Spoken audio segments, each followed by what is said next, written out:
Bannakatemba bavuddeyo ne babeera ng'ate bambalira Frank Gashumba. Ajjukira nti Frank Gashumba yavaayo ng'ali ku radio emu n'alyoka agamba nti bannakatemba munnange tebabeereddeewo Alex Mukulu. Kaakati munnange nabo bavudde mu mbeera ne babeera nga bamutabukira. Mujjukira bulungi nti Gashumba yavaayo n'alyoka agamba nti nno bano be baasoose okujja nga munnange Alex Mukulu afudde naye ate munnange nga wabadde omulamu nti munnange tebamulabiridde, tebaagenda mu ddwaliro, tebaamufaako. Kale munnange okubalangira kuno kwe kubajje mu mbeera ne babeera ng'ate naye bamutabukira. Katukuwe akatambi kano. Ne baŋŋamba ngenda kwogera sigenda kulwawo. Kansooke nyombe ate nkole speech nto. Tukooye. Alo. Tukooye. Bwe tutakola ne muvuma. Bwe tukola ne mutuvuma. Bwe tusirika ne mutuvuma. Bwe tutasirika ne twogera ne mutuvuma. Tukole ki? Tukooye.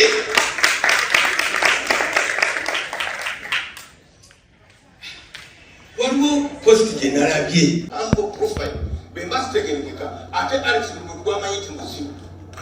Beewanyi tebagenda ne bamukyalira singa nze nagenda sandireseeyo bo bamulekayo. Ne bagamba tiyaseka okakaso kyakyakusanyusa.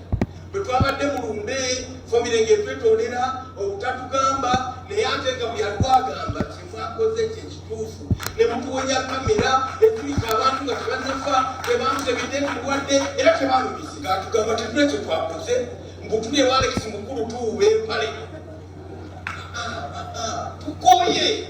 We are fed up to hear. Abantu omuntu bw'afa bagezaako okulaga nti bamumanyi nnyo. Nakigamba dde abamanyi. Don't dare. Teri amanyi, teri ategeera. When you see me smile, nyinza okugamba munda nfuugu soon mpulira njala.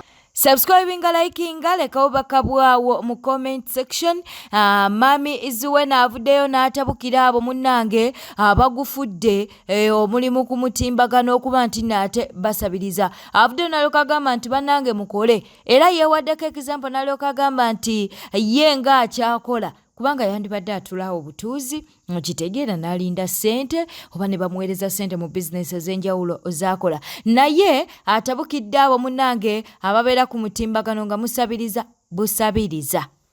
Bannange ate mweggyemu omuze ogw'okusaba ssente ku live nojja ku live by'omuntu mamizo mpayo ssente nze olaba ntudde nange nkola noonya ssente nyawe genda okole noonya omulimu okole ofune ku ssente. Abavubuka bato baba abaaki bannange bwe nookeera nga gwe oliwo okusabiriza tuwe ku ssente nze nange singa ntudde nsaba busabi naye nedda nange nkeera ku makya n'enkola. We've been here since 7 a.m. tuli wano tuguddewo tulonye aba clients tusazeewo tukole live tunoonye ku ssente ng'okeera ogambe nti mamizo mpa ku ssente. Does that make sense? Tweyigiriza okukola tweyigiriza okunoonya ku ssente ffe nga ffe abakazi. Walabuuza mbu osuubuza nedda mukwano sisuubuza. Okeera nga gwe oliwo okusabiriza tuwe ku ssente nze nange singa ntudde nsaba busabi naye nedda nange nkeera ku makya n'enkola. We've been here since 7 a.m. tuli wano tuguddewo tulonye aba clients tusazeewo tukole live tunoonye ku ssente ng'okeera ogambe nti mamizo mpa ku ssente. Does that make sense? Tweyigiriza okukola tweyigiriza okunoonya ku ssente ffe nga ffe abakazi. Walabuuza mbu osuubuza nedda mukwano sisuubuza. Location bannange musonyi nina cough nina flu. Location tuli Kiwatule. Bw'oba ovudde Ntinda just come straight ngadde Kiwatule straight towete wantu wonna kati ku kasozi ojja kulaba Shell. So a few meters opposite the Shell tulina edduuka lyaffe Zuwena Apparel. Tewali dduuka lya ngoye ndala lye tulina eryaffe baliyita Zuwena Apparel and that's it. Bw'oba omanyi Zuwena Cakes weri we are next to Zuwena Cakes. Ne bw'otuuka ku Zuwena Cakes bajja kukulagirira. Olabuuza how much? Eina mpayawe ina kaplane kakaya. Mpakwemu ina kakaya wakali plane. Kati eno bweti ina kakaya nga kafaanana olugoye. Eno yesa tukitundu. Kugiraba?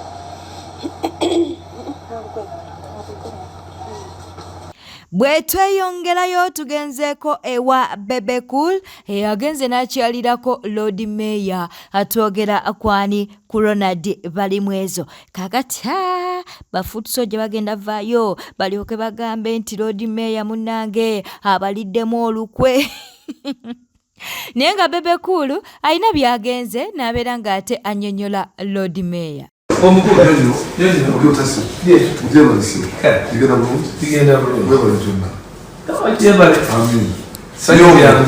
Omusajja omwezi abadde awo conference yaki clean energy twagala ku adoptinga clean energy kukyusa amasomero amalwaliro barracks prisons balekerawo okukozesa enku because kyangu nnyo it's easier to attack that clean energy issue nga otandikiddemu sectors ezo ezikosa mass busigira kati at the same time twagala kuyamba government create a local market ya gas watugenda kufuna gas then tulina okuyiga creating a market muffe before we even look for market abroad.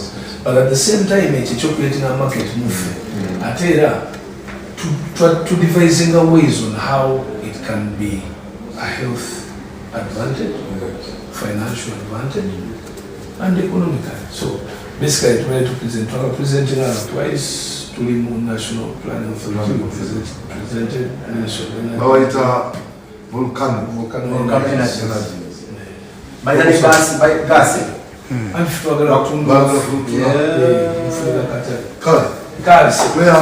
Subscribing, liking, leka mu comment section eno byatabuse dda kyebakoze Minister Justin Nammere.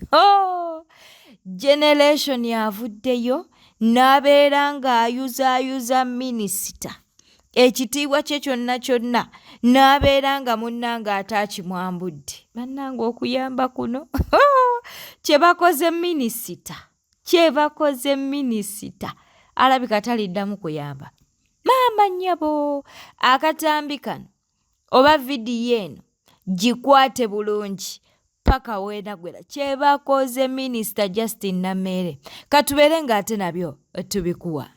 Nzize kutereeza nsonga y'ono omwana naddala ku bino ebitambula. Nkimanyi nti ebingi bifudde naye erinnya tugenda kulitereeza. Era nkiwa nti wemmalira vidiyo eno abangi kummwe ababadde bamusalira omusango, abangi kummwe abamujajinga, bw'obanga otegeerera nga owuliriza ate ofumiitiriza, mujja kumaliriza ng'omwana ono muyimiridde naye mwekka abategeera ate abawuliriza.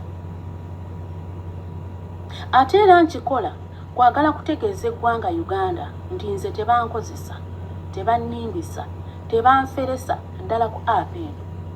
Eno app si nnyangu eno bantu bange okuba nti tugimazeeko emyaka ena tetubeerangako mu sikandoozi nga bwe ziteeza ekisiru.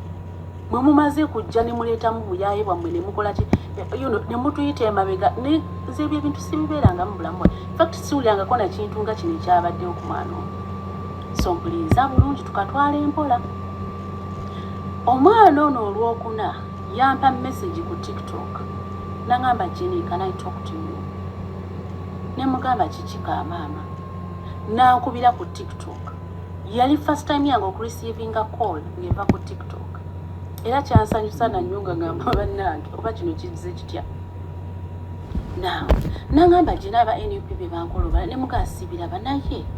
Just njagadde kutegeera oba oli bulungi osawulize ng'omuntu atali bulungi. Kansooke malirize byenkola ngenda kukubira nti kale. Kubanga ebisinga ebitambula ku TikTok semba sibira baba bisharingira busharingizi Jenny waliwo kino yogerako ku kino bambi yogerako ku kino. Singa bwemba ndi ku TikTok mbeera ku page yange njagala nnyo okwewuliriza. Now bwe namaliriza actually nali nsala oba ffene namaliriza emirimu gyange ntandika okusala ka ffene ndye nenga kankola vidiyo. Bwe namala nenga kati kanoonyeko ku bantu bange bennyina ku WhatsApp mpuliriza ku WhatsApp mikwano gyange abasobola okunyambira omwana ono. Era wano wennyini njagala okwebaza mikwano gyange bonna be nasaba okuyamba omwana ono baamuyamba nga tewali n'omu agambye nti ngenda kuwa kino n'atakimuwa okuggyako minisita eyafunamu embeera ye ng'omuntu n'akyusaamu ku kye yasuubiza. Awo tugenda kutuukawo.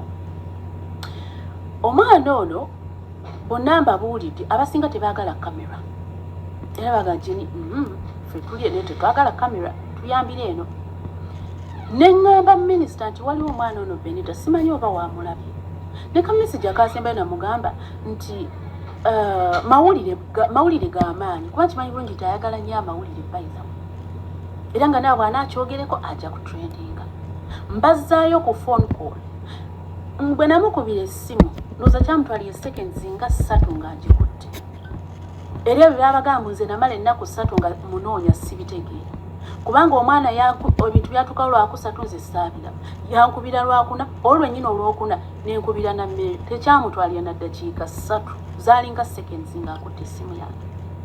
So ekyennaku mukyala kijjeeyo ekyo just wakyogeddeko nzikakkanya ngolinga agaa nti nze kugamba nkunoonya era nkulemereko nkiddamu nkikkaatiriza. Benita yadde tamize musota, Benita yadde tagudde mu mwala, mutukwetaaga nnyo okubeerawo. Tugenda ku paati. Ne mugamba akugambye yabadde ku bya trend nti yeyagadde abayinipi banveeko bavumeye ninga bannange naye era bwe bali kubanga era baakutrendingisa ekituufu baakutrendingisa naye wamanya akazita akaabirimu. N'amugamba nti ye ajja kumuwaayo akasente kanaamuweeyo era n'abeera ku ssimu nga gakyuga nti kyolowooza nadde ngenda kuwa omutwalo ogwo ogwa ddoola kyokka bannaye nga nkuwa gwaki nga nkole bw'atyo nno mu bigambo bye.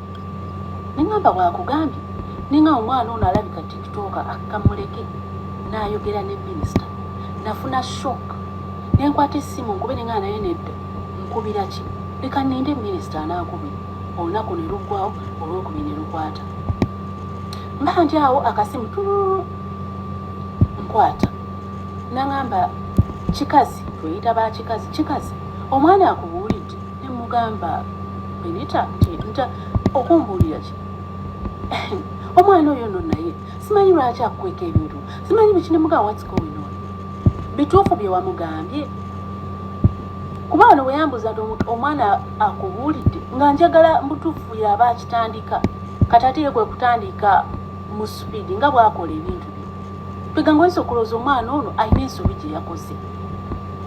Naŋŋamba oyo omwana twayogerezeganyiza naye era ne mugamba kituufu essente togenda kuzimuwa nga muwaza ki nze bbaawe simanyi nze muzaala simanyi nze biki nagamba what is this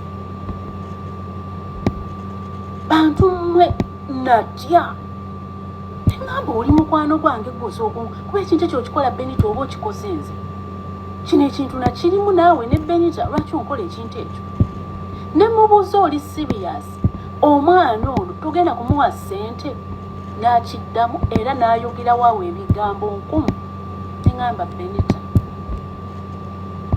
agenda kutandikira wa nensooka mujja ku ssimu nammere ne mujja ku ssimu nensiriikirira wagowo essaawa nga 2 nasindika message my sister I'm sorry mbadde nkooye simanyi nawe ndaga biki nsonyiwanyiza okuba njogedde bubi oyo omwana yatuleetedde ensobi ayagala kutwawula neneebuuza omwana ayagala kutwawula atya omwana wamusuubiza ssente okyusiza puroguramu y'essente oyina ebirala by'omugamba kati obusungu buvaawa naŋŋamba oyo actually before that baire nyina kyesibagambye awo musindikira messages nti omwana olw'omuwa kyekitambula yampa message nga mpanvuta ngamba laba omwana byampadde mbunze mbuba mugambye sigenda muwa ssente bannanga abantu babiri bannanga oyamba otya abantu mubayamba mutya twakomye wali nga muwadde message mubuuza nti omwana oli ku ki nga bamuli bubi ako kapaati mbadde nkeerabidde we yatandikira okwekyanga n'asindikira message nga mpanvu after oba hours oba the next day nga message ya blue tick nze n'asirika kumbe ndowooza eno yali anoonya kigenda muleetera busungu omwana ono n'akola ki n'akimuwa nga bumanyi omuntu ali frustrated omwana obusungu bwe yaleeta bwali bwe buti mumpulirize bulungi yamugamba ndi wano ne ku TikTok abaana boogera bagamba togenda kumpa ssente bannanze neeraliikiridde bambi minisita nyamba biki n'omwana namusinikira message ng'eriko n'obukaaba ono n'awandika message nga mpanvu nangamba abantu omuntu gwangamba okuyamba omuntu tasiima alina empisa mbi ali mukungamba abantu bagambye sigenda kumuyamba ye bannanze nga ndabye okuyamba abatasiima okukola kati ne mubuuza eno message etegeeza ki omwana ebintu byakugamba biri ku media kwebiri ali mu kukubbirako ekitegeeza nti tukole bye tukola tujje tutereeze erinnya lyaffe abaga nti tugenda kumuwa bakole ki baswale yangambe kyogamba mbu muwa ku lwa media nze baakugamba nti nswala omukazi yenga nti taswala era nze ekyakunkyayisizza kigambo ekyo kyogga nti toswala ne bwe tuba n'obusungu bwenkanaki ne bwe tuba tukoze ensobi zenkanaki kati juzi nakoze live neesabula naye mmala n'enswala ogamba otya nti toswala ogamba otya nti osuubiza essente oli mu kwekyanga wabula toswala nze sigenda kuzimuwa muwaza ki yazikoledde ki mumanyiko ki muconnectinze ku embassy ajja kuddayo banayizeeyo ne mugambe essente ko wazoogera lwaki onswaza nze gye nisiberangako mu sikando z'essente lwaki onswaza era n'abinziriramu ebigambo ebigaa nti ye taswala weewali we namiisinze kwe kumujja ku ssimu naddamu nansindikira message my sister omwana agenda kutwawula biki nengamba naye tekisoboka tosobola kukola kintu kino ku mwana oyo nno bw'otamwesonyiwe zimanyi biki nengamba kaali nemusiriikirira mba ndi awo after 2.5 hours nankubira essimu nze nabadde nyiize simanyi nabadde nkooye nga nveeriyo oba yagamba avaawo alagawa kituufu bambi akoowa onsonyiwa okubulira obubi ne muga tewali buzibu naye nkubuuza ekibuuzo kimu omwana ogenda muwa sente togenda kuzimuwa nti gye ndiyabona omwana nga muwaza n'atandika n'abiddamu ne muga mmanyi nammere leka neebake nkooye butuufu nali nkooye senyina ekizibu ky'amaaso ate sambala glasses nziina nesizambala ku laptop ate nga ndwako nnyo ne muga nkooye leka neebake naddamu buto abamumanyi mumumanyi ye muntu annyonnyola n'alemezaamu nannyonnyola ne bwe kiba nga kyannyonnyola kikyaba ne mugamba no good night my love era muyitana my love neighbors munange ne musiibula ne neebaka actually nga sinnamusiibula nangamba n'obusente bwe ngenda omuwa ngenda kubumuwa ku lulwo naye nze mbadde sigenda kuzimuwa ku bigambo ebyo byenda byembunze sigenda simanyi mbubamugaye sigenda kuzimuwa kati ngenda kuzimuma naye nina kyenzijukidde wanaawe ssente musooke musimbe wakati nina kyenneerabidde obbagamba ate nga akikkaatiriza nnyo kyakuba mbu yacontactinga embassy neyangwa mangu eyamba omwana yacontactinga embassy yes embassy necontactinga omwana after some time nga tunoonyeza amagezi gatubuze nze Jenshons nenoonya omuntu wange anti mugamba nti muyinayo abanene era ababanguyiza wanoonya embassy nze nanoonya munene ddala ne mugamba nti nyamba onkubira essimu kampani eno ekwate omwana ono emugulire tiketi era mu ddakiika 2 yali amaze okukuba essimu kampani mu ddakiika ndoza zaalinga 3 nga tiketi weeri eya wanwe gye baagulira Benita kampani ye yagula tiketi eyo kati embassy egenda okujja okugamba Benita nti tuwe details ng'omwana receivinga tiketi era omwana nangamba ne mugamba ebya embassy bireke kasita tiketi ogifunye okitegedde ekintu ekyo mumpulira bulungi nnyo oba temumpulira call eyaleeta business company Benita gye yali akolera okugula tiketi yava wa Jeni nga tulinze tetulaba kituusaako okay now so ebyogamba abantu mu company musimanyi embassy egenda kuyamba musimanyi ekola ki baakeeriwa nze ng'omukazi nenjiira so awo njagalawo bimuli byange kakati munnange kati tutambulire ddala tudde wali awo essente omwana amaze okureceivinga ssente zino ambuulidde aŋŋambye bamugambye akole vidiyo nga yeebaza omutwalo ne mugamba togikola tetugenda kukola nsobi eyo kubanga mbamanyi manyi Calvin Kayanja kyasobola okukozesa vidiyo eyo myaka 10 ng'ogende ssente wazifuna nekivaayo nti tewazifuna n'ogende ssente wazifuna n'otuuka Uganda n'obonaabona. Nze obuzibu bwange wennyingiriramu weewano nti nze Generations munnyingiza mu bintu by'ekifiri eby'ekiyaayi eby'ekisiru bye sikolanga nako. Bw'abantu bawadde omutwalo tubawe simanyi $5,000,000 ate twogere omutwalo. Nze ebyo sibikola.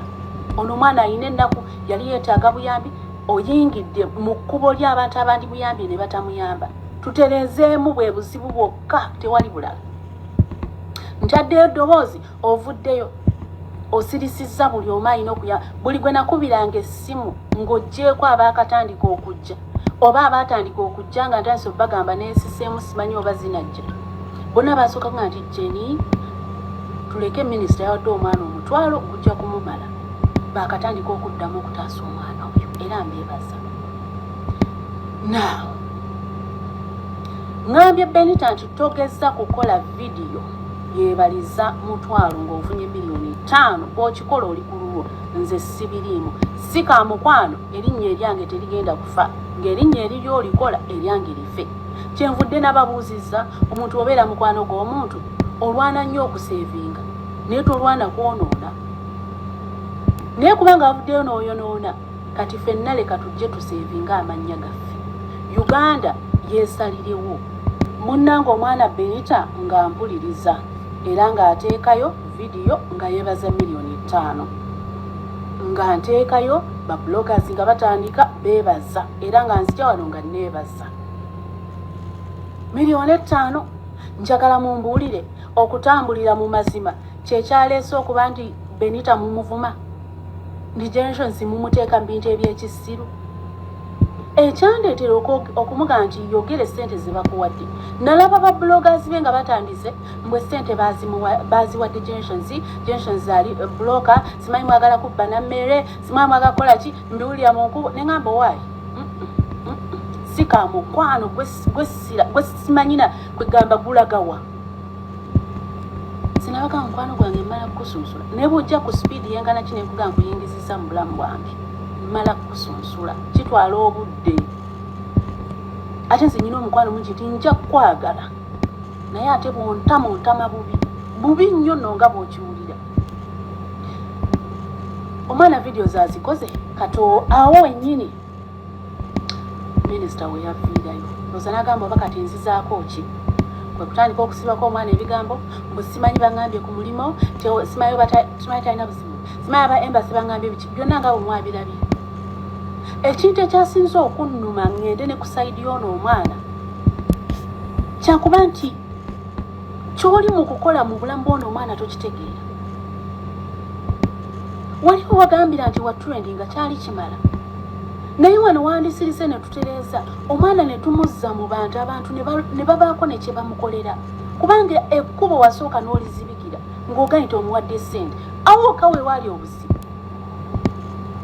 Kati nomba omulimu ogujja okunnyonnyola abantu kuba abantu bakimanyi nti oli mukwano gwange nzije mbagaye ssente tozituwadde bagamba Generations oyagala kukuba nammere era kyemulyo kyemwogera naye njamutegereyo ekintu kimu nze amazima gange ne bw'obeeraani bwe mbanga amazima ge ngenda okufunamu nsigala ku mazima bwe muba mummanyi.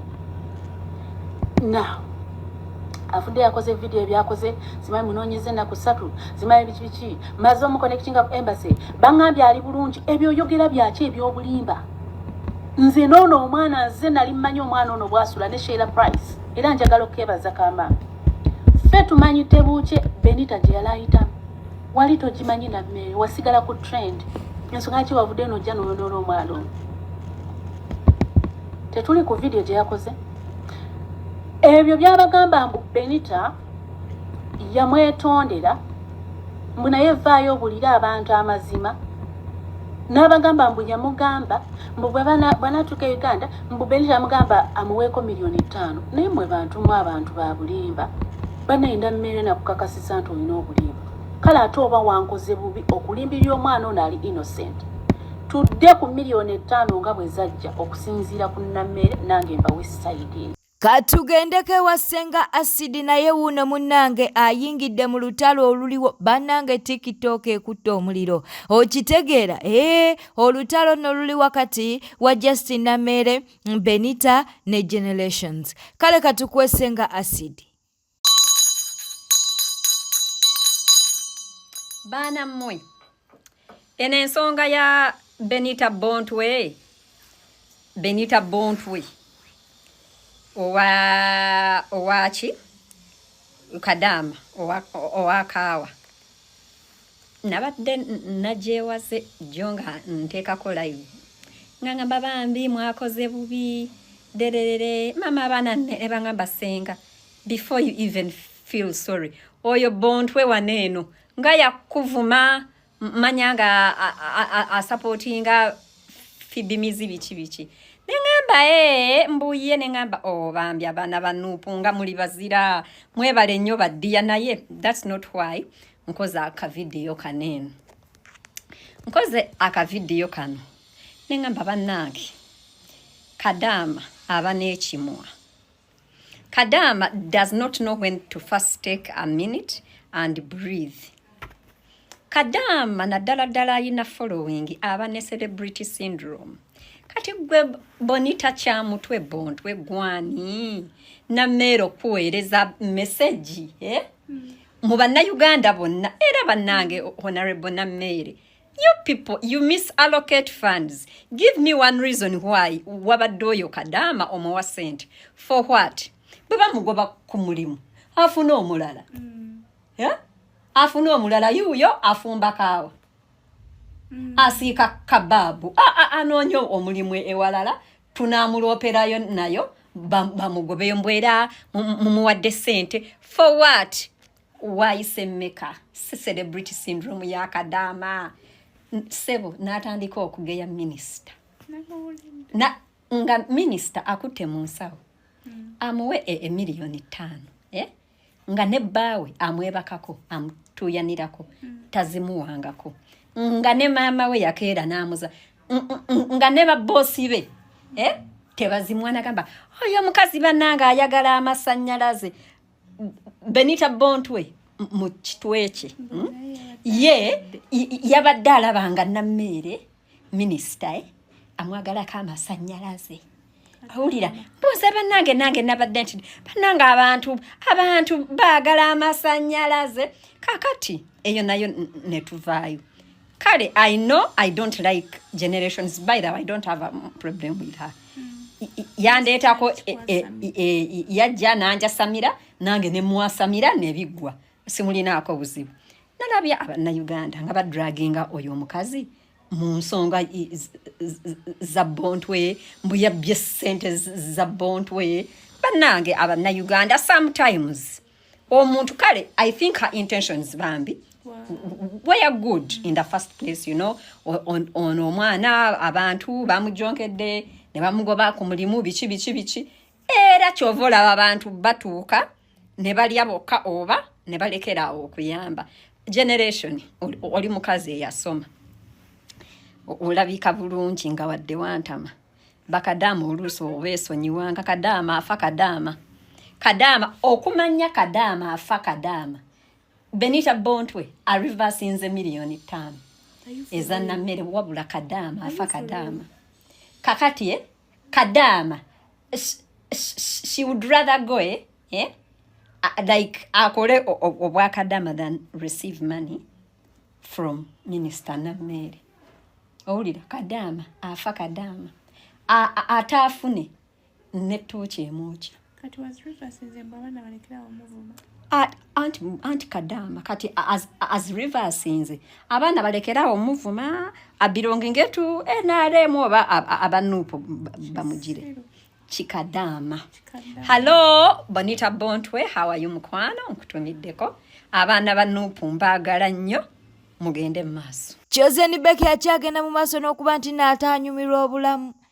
Buli kimu kye yasaba Katonda Mukama yakimuwa ngera yamuwa n'omusajja afaayo Sekajja. Bali eyo Madagascar munnange beeyagala. Sekajja ayambazza ne Chosen Becky ebimpi. bannange laava enyuma kale katubeere ng'ate nabyo tubikuwa anange kino sirabanga you guys laavu enyumirako ewala nze sambalangako kantu kampi obulamu bwange bwonna naye mwami wange yangulidde akateteeyi kano naŋŋamba babe obadde ng'oyambala biwanvu yessaawa ogendeko gye batakumanyi sasa nenneebika nno bintu binemedde ddala nga ntambula neebisse paka ngenzola buli omu tanyega naŋŋamba nnyabo obwaserebu bukomaamwe tebutuuka Madagascar neŋŋamba kati kantambule kati naye baana mmwe bambi akabina kange kabadde kanene banange Madagascar enyuma ate nze bujjo simanyi nti Africa ennyanja bebi ogambe bagiyitaani Indian Ocean banange laavu enyuma nga toli wammwe nga teyagamba beki nga tulina kakooweko. Honorable Nsereko wuuno alumbiddwa alumbiddwa nabyo katubikuwe. Bwana Nsereko wakakasiza nti abaana ba Nuupu tuzira twakulabye ng'oyogera ebyekisiru ng'oyagala okutrendingira ku show ya King Saha twakulabye nga weeyogeza Bogas omwerere weefuula ategeera ne tukuzira ne tulinda trend eveewe ya Saha tuleke tukubuulire nti twakulabye nga weeyogeza nga bw'otegeera ennyo nga bw'oli omugezi ennyo kyokka ekyewuunyisa basajja mwe twabalabanga nga tulowooza mutegeera naffe era kumanya twali basiru nga His Excellency natuzibula amaaso naye twebaza omukulembeze w'eggwanga His Excellency Kyagulanyi Ssentamu okujja natuzibula amaaso kati gwe twakulabanga nga tugamba muulwanirira abantu nede tutamanya mbu ndi wa NRM mu opposition basajja mwe mwatusibanga akatambaala ne tulowooza mutegeera emyaka gyaffe egyo gyonna mbu singa bamakinze ne bava wali ekkololo ne bagenda ne basalako wali eri State House ne ngamba omusajja omukulu babalya mmere kitugimma abaana kyogamba gwe mu bbanga lyewabeerera nga opposinga Mwai Museveni kikyo wakolayo tulageyo kye wakolayo ekyamagezi ekiryawo mbu simanya wateekawo ekyo nakye kiri mbu simanya ensi ebulidinga edo bategeka bivulu ku kyalo eigi nga tewavuddeyo n'ogamba mbu Uganda tebulidinga era obyogera ku kya King Saha olw'okuba mbu ayagala nnyo Kyagulanyi ne tulaba omusajja omukulu yenna ng'omutwe agutadde mu kamera ayogera Bogas omwerere tulabyeko incidents wano nga America erwana na Iran up to now ne tekyagana Iran genda kusambira mupiira mu Europe mu America World Cup nagenda namusamba kati gwe Nsereko n'omutwe gwo n'amagezi g'amangi amatinyi gakugamba mbu abantu baaligenze wali ne bamakinga nimwe basajja mwe mulya mmere kitugimma abaana naffe tetubalinaako obuzibu mwesiriwaze kasita mwazaala abaana obusirwa mu abaana bali busikira naye nga twakolayo my brother ne tukumma amazzi ne tugamba tetugenda kukuwaamu brother ne tukulaba ng'olumya amannya gonna gatadde kungulu oyagala tukuweemu ne tugaa tetujja kuwa ne tusirika ne tugaa tugenda kutrendingira ku mwana sebo weenyigawo wali eri otrendinga anti okimanyi buli ayogera ku Kyagulanyi atrendinga anti kati temukyalina byakukola muli eno muli ba lobbyist ba propagandist amagezi g'amangi ago wali gakozeseza okuddamu okuwangula ekifo kya MP nekyakulema ye wali eri mu State House bo wali eri mu Parliament wateesangayo kyekyamakulu kiki kye tukujjukirako nga Nsereko ebbanga liwamalayo tolina ade kyamakulu kye wateesa mu Parliament oli wano yagala teesiza bannayuganda twababuuka basajja generation yammwe yonna eweddewo tokyalina kyokola kikugasa lyabo lya ssente zo zewakola mu Parliament investment zo oli mugagga tejagenda kuyamba kugirako Mwai Museveni oyagala mmujjirako genda omujjeko kasana wali omupposinga NRM mu opposition bombo kirati twakulebe ne tukusekerera ne tugamba labala engalabi omugezi Tamale emirundi yakolanga ati engalabi sajja atambuza mutwe n'ebirowoozo byonna bimuli ku Bobi Wine trendinze ntya abeera wali eri ku tap the screen internet ex gundi ex minister honorable omugenzi Tamale emirundi yakolanga bwati engalabi empty head sajja yina atambula nyenye omutwe ngolooza ayinmu amagezi naye ng'obwongo bwonna buli ku Bobi Wine nkoze ntya okutrendinga takomaawo omusajja omukulu ex honorable Mulamba ow'eggwanga eddamba abeera ku live tap the screen share like tap the screen share like tap ebyo wasigalira ng'ojoyogera Bogas bw'olabako abantu 300 ng'olowooza mbu ensoolo ekulaba kumbe olina batumbavu banno sajja weenoonye baako ekintu kyokola ekiri useful tolimirira bantu Oshege twakulayo netugala tetujja kuddamu wana Kagege. Bwete etamdo badde mulabi mulungi alako kumira ku Newspark channel kankusobere ngo subscribing o likinga n'okuleka obaka bwawo mu comment section. Bera bulungi uweraba.